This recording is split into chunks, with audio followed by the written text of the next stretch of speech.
Peri pada dasarnya memiliki sayap yang besar dan berkilau. Tapi itu dipotong oleh orang yang paling dia cintai. Ketika dia bangun, yang bisa dia merasa hanyalah rasa patah hati. Menyadari bahwa dia telah ditipu, peri itu menangis dengan getir. Sedangkannya, bajingan itu memberikan sayapnya kepada raja dengan imbalan tahta. Masa lalu yang kotor tidak mudah disembunyikan, bagaimana peri itu bisa meninggalkannya sendirian? Bagaimana seharusnya bajingan itu dihukum? Mengingat sekitar 10 tahun yang lalu, dia masih anak yang kotor dan tersesat. Pergi ke hutan dan curi batu berkilau. Akibatnya, dia terpojok oleh tentara pohon ke dalam lubang batu tanpa cara untuk melarikan diri. Untungnya, gadis peri terbang untuk menyelamatkannya. Ambil kembali batu itu dan bawa bocah itu keluar dari hutan ke perbatasan dengan manusia. Saat berjabat tangan selamat tinggal, dua orang berjabat tangan untuk saling menyapa. Tanpa diduga menyentuhnya menyebabkan peri kecil itu terluka. Karena cincin di tangannya terbuat dari besi. Inilah hal yang paling tabu bagi peri. Anak ini segera melepas cincin itu dan membuangnya. Tindakan ini menyentuh gadis kecil itu. Dia tidak mengambil tindakan pencegahan dan mengungkapkan kelemahannya padanya. Sejak itu, keduanya secara teratur berkencan di tepi sungai. Begitu dekat sehingga mereka melupakan perbedaan antara manusia dan peri. Seiring berjalannya waktu, kedua anak itu berangsur-angsur tumbuh. Pada hari ulang tahun ke-16 peri itu, bocah itu memberinya hadiah. Ini adalah ciuman cinta sejati. Tapi tak disangka, dia kemudian terpesona oleh ambisi manusia. Semakin jarang mengunjungi peri itu, sungguh ironis. Peri fokus merawat hutan dewa. Dia semakin kuat dan kuat. Tidak lama kemudian, manusia membawa tentara untuk mengklaim hutan dewa. Peri melawannya. Dia memanggil tentaranya roh pohon dan naga pohon. Manusia yang pasti bukan lawannya, dengan cepat dikalahkan. Raja juga dirobohkan oleh peri. Setelah pertempuran itu dia terbaring kelumpuhan di tempat tidur. Menyatakan kepada bawahannya. Namun, bagian fisik perkutut sendiri hampir sama satu sama lain. Sehingga walau sudah dipegang dan diperhatikan dalam waktu lama, sebagian kungmania akan kesulitan membedakan perkutut jantan dan betina secara fisik. Ada pepatah ini dari sang raja. Pacar peri setelah beberapa tahun menghilang, kini datang ke tepi hutan untuk mengunjungi peri itu. Tak bisa diduga bahwa dia tidak menyalahkannya karena menghilang. Mereka berdua sepertinya tidak pernah berpisah dan saling curhat sepanjang malam. Dia membawa botol airnya dan memberikannya untuk diminum. Dia perlahan-lahan jatuh ke dalam tidur nyenyak. Dia mengeluarkan pisau besi yang akan membunuh kekasihnya. Tapi gak berani bertindak. Matanya tiba-tiba menatap sayapnya. Temukan cara untuk membantunya mengenai cara dua target dengan satu panah. Tunggu sampai dia bangun dan menyadari bahwa dia telah ditipu oleh orang yang paling dia cintai. Patah hatinya. Benar-benar kehilangan kepercayaan pada manusia. Bajingan itu memberikan sayapnya sebagai ganti tahta. Bahkan menikahi seorang putri untuk menjadi istrinya. Pada hari pernikahan akbar mereka, Gagak Puri telah menyaksikannya. Ketika dia mendengar berita ini, dia sangat marah. Bertekad untuk membalas dendam. Dia kembali ke hutan ajaibnya. Di mana-mana secara bertahap ditutupi oleh kegelapan yang suram. Peri duduk di singgasananya, penuh otoritas. Setahun kemudian, Gagak membawa berita baru. Ratu telah melahirkan seorang putri. Tidak lama lagi, upacara sebulan penuh untuk putri itu akan diadakan. Peri yang mendengar ini segera muncul dengan ide untuk membalas dendam. Pada upacara sebulan penuh, istana ramai dengan tamu. Ada juga 3 roh hutan datang untuk memberkati putri kecil. Tiba-tiba angin kencang muncul, langit dan bumi menjadi gelap gulita, dan peri gelap muncul. Tidak ada yang berani menghalangi jalannya, juga tidak ada yang bisa menghalangi jalannya. Dia berjalan ke sisi bayi untuk memberikan harapan untuknya. Kemudian mulailah melemparkan kutukan. Pada hari ulang tahunnya yang ke-16, tangan sang putri akan tertusuk jarum yang berputar. Kemudian jatuh ke dalam tidur abadi. Raja memohon padanya untuk tidak melakukan hal itu. Peri gelap membuatnya berlutut dan memohon. Sebagai gantinya dia mengubah kutukannya menjadi. Sang putri akan bangun ketika dia menerima ciuman cinta sejati.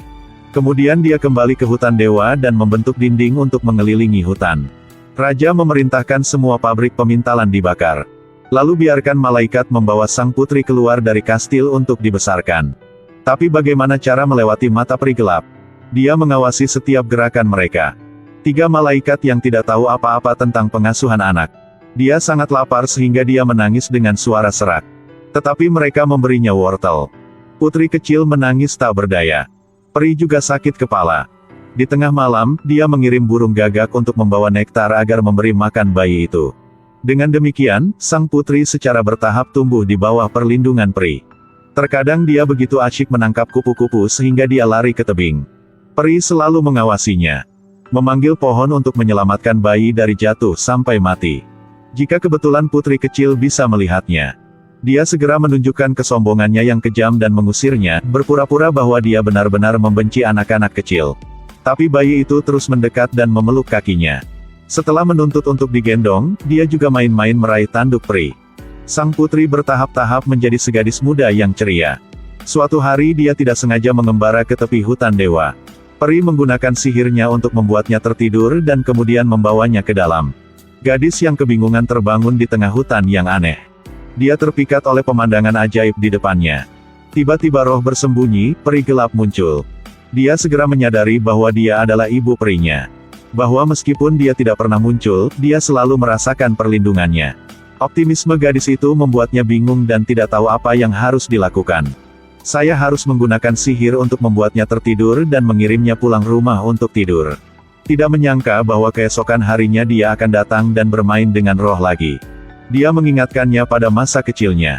Larut malam saat sang putri sedang tidur, dia memutuskan untuk mencabut kutukan tahun itu. Tapi tidak berpengaruh. Sang putri masih datang ke hutan untuk bermain setiap hari. Peri itu menatapnya dengan gelisah dan khawatir. Sang putri juga memberitahu bahwa dia ingin pindah ke sini untuk hidup. Dalam perjalanan kembali, dia bertemu seorang pangeran. Keduanya bertemu pertama kali dan segera jatuh cinta. Adegan ini telah dilihat oleh peri gelap.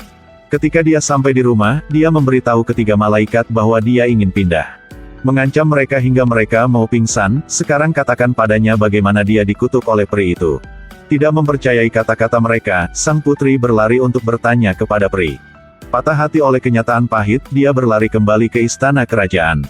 Malam ini adalah ulang tahunnya yang ke-16 dia. Raja memerintahkannya untuk dikurung. Tapi malam itu kutukan masih menemukan jalannya sendiri untuk terjadi.